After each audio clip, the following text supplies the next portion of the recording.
No eulogy will ever match the life and legacy of my sister. As I sit and wonder what to write, I realize the best option is to tell the short version of her story and take you on the voyage that is her life. It kisses my ear like a song.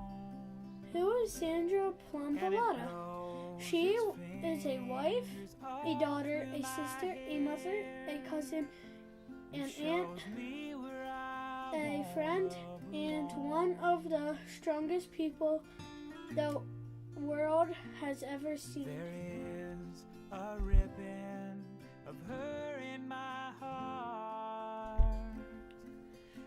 Her journey started March 15th, 1982 in Jefferson Hospital to Sandra and Tom Bilotta.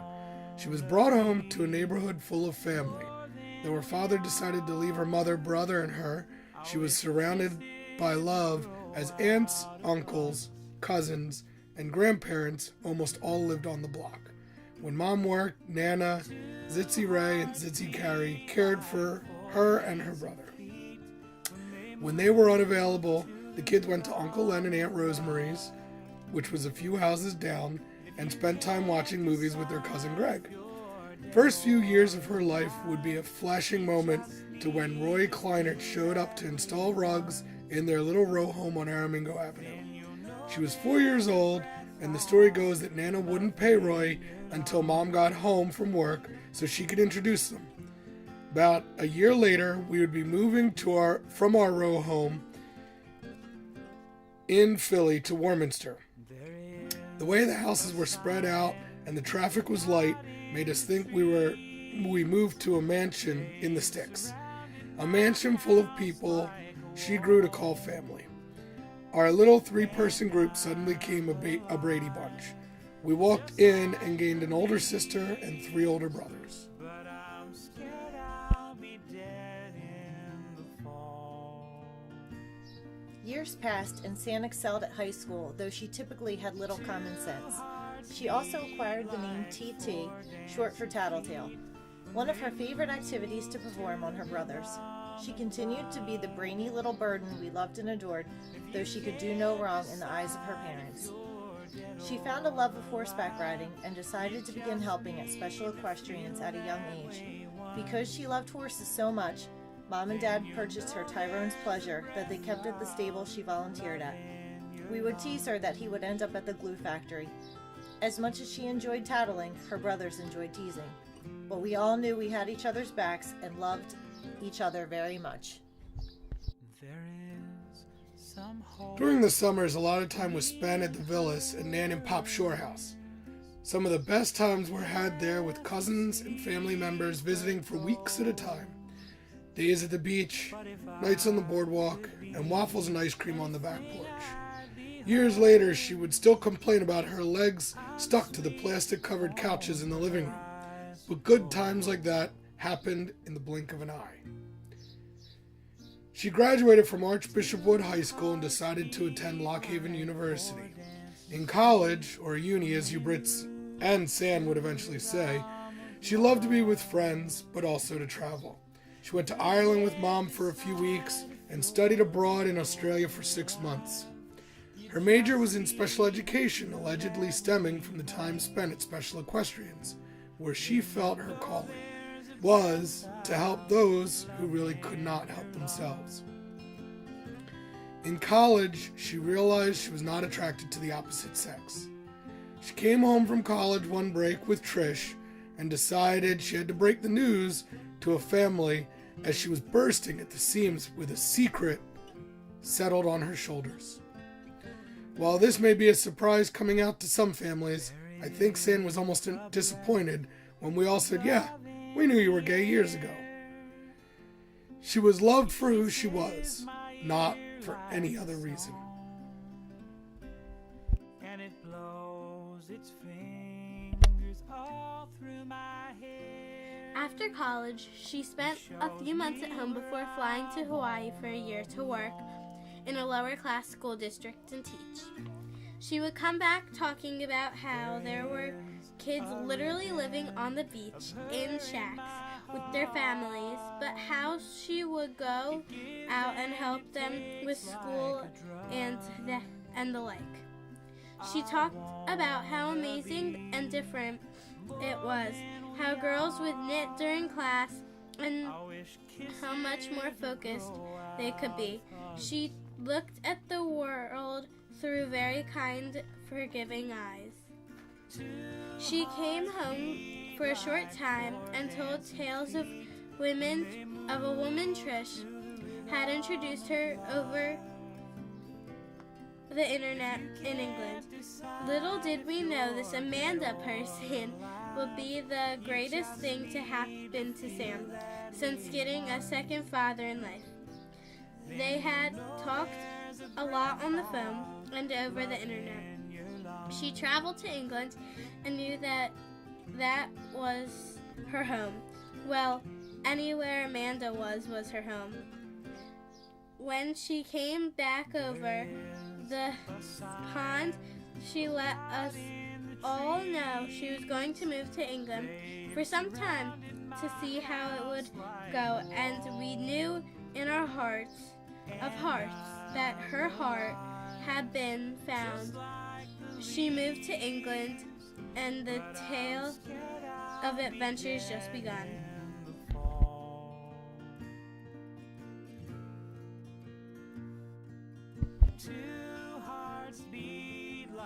Amanda and Sam moved in together and traveled all over the place. She sent pictures back home of their camping and hiking and all the other exciting things they did. She was a thrift spender, so car camping was her choice of stay. She met some amazing people who she would later lean on as her extended England family that took over when the American family was unavailable. But I'm getting ahead of myself. As she worked with special needs children, she would talk about the amazing things they were able to do. While the school would say they are falling behind in math and writing, she would brag that this one didn't hit or flip out today, or that one can now tie her shoes. San and Amanda decided they were going to make it all official. San, being the way she is, decided she needed to lose a few stones and went on a Weight Watchers diet. Every time she lost a bit of weight and met goals she had set, Amanda took her on a new adventure of things she had always wanted to do, like handle a hawk or horseback riding she had missed so much. Due to the amount of weight loss and the story behind it, Weight Watcher magazine did an article on San and her amazing journey of transformation. Two hearts beat like four dancing feet when they move. San and Amanda got married in 2013 in front of their families and friends. We all gathered in the Peak District at a mansion for a wedding that would rival the party of any we had ever attended. It was a weekend of reveling in love's coming together and love blossoming. Family and friends joined, celebrated, and partied. I'll leave out the part where I cried at the thought of giving away my sister. But all in attendance knew how special the gathering was. After the wedding in England, Yoan, the photographer, presented their story to a gay and lesbian magazine in England, and they decided to cover the wedding's adventure. Yet again, San was in the eyes of the media.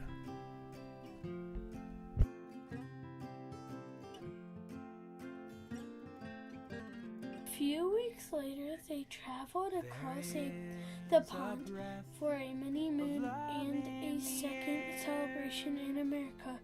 The mini-moon included celebrations with friends, a trip to the real beach in New Jersey, and even a day by the lake. The celebration includes lots of kilts, old friends, and family that couldn't travel to be at the actual wedding. Since San had been there so long, and she and Amanda had been able to get the traveling out of their system, it was time to start the journey of extending the family. They went and began to process of trying to get pregnant. Next thing you know, it takes, and we all celebrate knowing Santa and Amanda will be parents. When we celebrate again, finding out they are pregnant with twins, a new adventure is about to begin.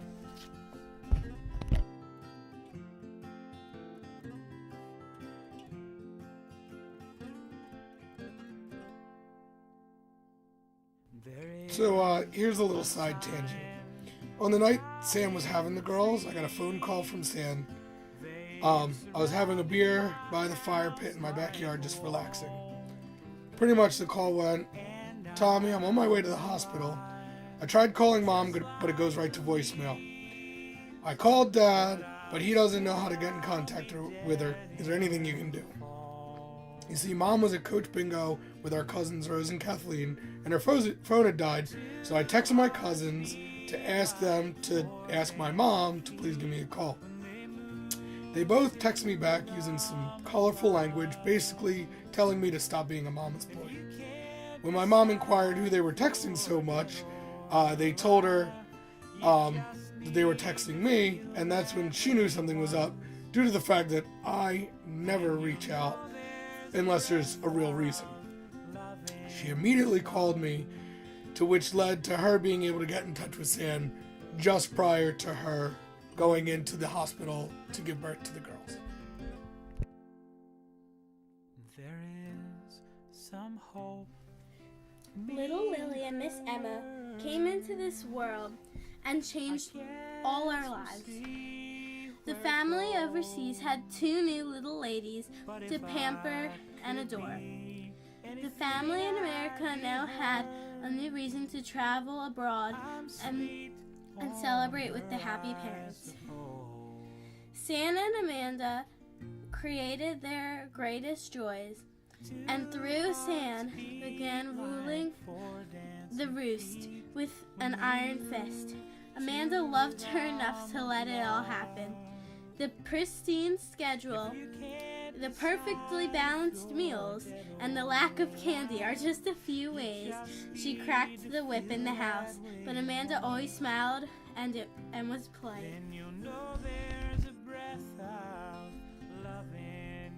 Here's where the story takes a sharp turn. The girls are 4 months old and their friend Sharon was over. They were talking to her about looking after the girls when Sam went back to work. Sam had not been feeling well, and due to the way she looked and acted, Sharon made her go to the hospital and get checked out. This is when Sam found out she had leukemia due to a genetic defect, and it was in her bone marrow. Treatments began immediately, and all of the lives surrounding Sam changed again.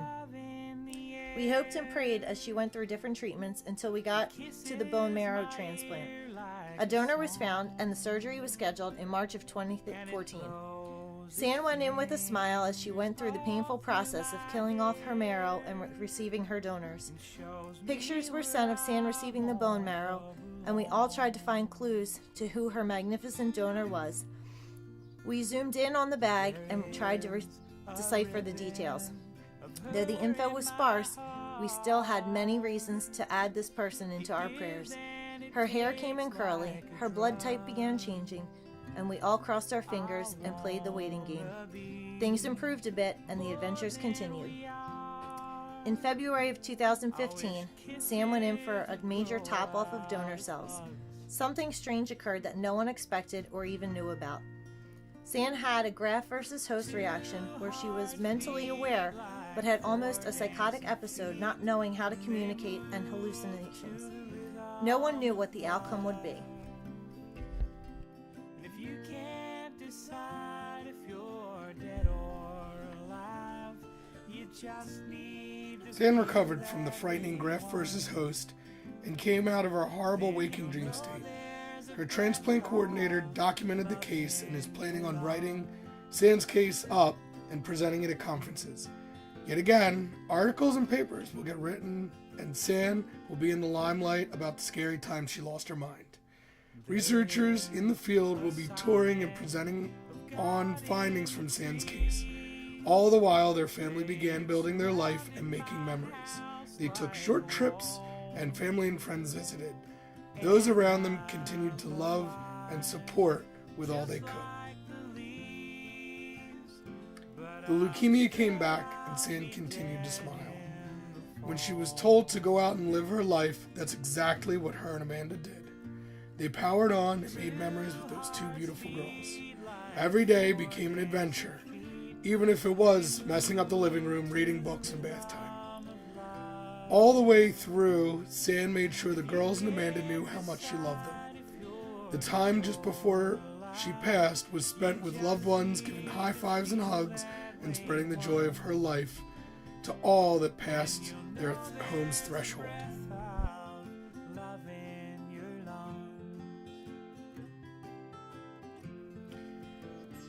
In the days to follow, little packages were delivered to many who touched her life. They contained handwritten notes and gifts she felt they should have. There are even letters to nieces and nephews that have a birthday stamp on them. Even in her absence, she still sends smiles and love through the memories. Sand is a wife, a daughter, a sister, a mother, a cousin, an aunt, a friend, and one of the strongest people the world has ever seen. She knew her mortality and used that knowledge to her advantage. Every action and step had a purpose of making the world a better place to those she loved. She cared about so many and loved all in every way she could. If you can't decide if you're dead or alive, you just need to feel that. Her life, happiness, and legacy live on in each of us. She will always be here in all of our hearts. When someone apologizes for bringing her up, tell them no. The way she is living on is through the stories and memories and the ways she lived every day as an adventure through making memories. Sand is very much here with us, each and every one of us, dancing like a fool and spreading joy in ways only she could. So talk about her in the present tense. Share her stories. Live a life with her kept in it. Keep on swimming and hug like you mean it.